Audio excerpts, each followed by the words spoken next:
Idi dan Harmaen sedang cemas, bagaimana tidak saudaranya yang satu lagi, yaitu Idrus, yang biasanya sudah pulang dari rutinitas jualan kue.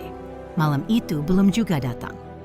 Memang sore tadi kota Batavia diguyur hujan lebat sampai lepas maghrib. Rasa cemas menghantui kakak beradik itu, namun yang dicemaskan itu pada pukul 20 lewat datang juga. Idi mencecar pertanyaan kepada Idrus, ada apa dan mengapa datang terlambat. Idrus sesudah tenang mulai menceritakan keterlambatan pulang.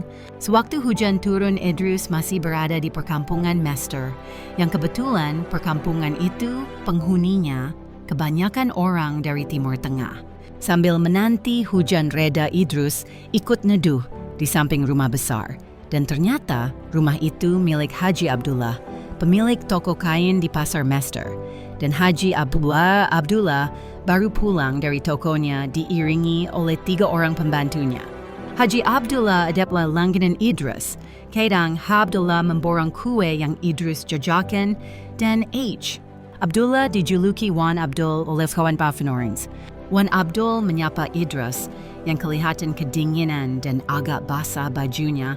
Idrus tersipu dan Idrus memberanikan diri untuk menumpang ikut salat maghrib di kediaman Wan Abdul. Dan diajaknya Idrus masuk ke pekarangan, lalu ditemani oleh salah satu pembantunya untuk ke arah samping, di mana di situ terdapat musola. Musola sengaja Wan Abdul sediakan untuk dirinya, keluarga dan para pembantunya. Selepas berjamaah solat maghrib, Idrus berpamitan hendak pulang, tetapi Wan Abdul menahannya supaya Idrus bareng makan. Karena dipaksa, Idrus ikut makan dan Idrus juga memang sudah lapar. Beres makan, Wan Abdul menanyakan asal-usul Idrus dan di mana di Batavia tinggal. Idrus menceritakan sejak keberangkatannya dari daerah Garut, karena kondisinya keadaan di kampungnya sampai di Batavia ditampung oleh kakaknya di daerah Sawah Besar, lalu berjualan kue milik Cing Adul dari Pasar Senen.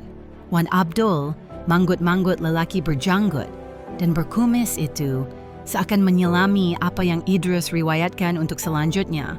Wan Abdul menawarkan kepada Idrus untuk belajar potong rambut supaya Idrus bisa jadi tukang cukur. Atas tawaran itu, Idrus tidak buru-buru menjawab. Idrus hanya bisa menunduk seperti lagi. Sebetulnya Wan Abdul di samping buka toko kain, dia juga buka gerai potong rambut di daerah Kampung Melayu. Di situ ada 4 orang tukang cukur yang 2 orang berasal dari daerah Jawa, yaitu Mas Naryo dan Mas Gimin. Mempertimbangkan tawaran Wan Abdul, setelah Wan Abdul bertanya untuk kedua kalinya, barulah Idrus menjawab dengan antusias. Idi yang mendengar cerita adiknya, yaitu Idrus, seperti mendapat jalan yang lapang. Idi gembira seandainya adik-adiknya belajar potong rambut dan jadi tukang cukur.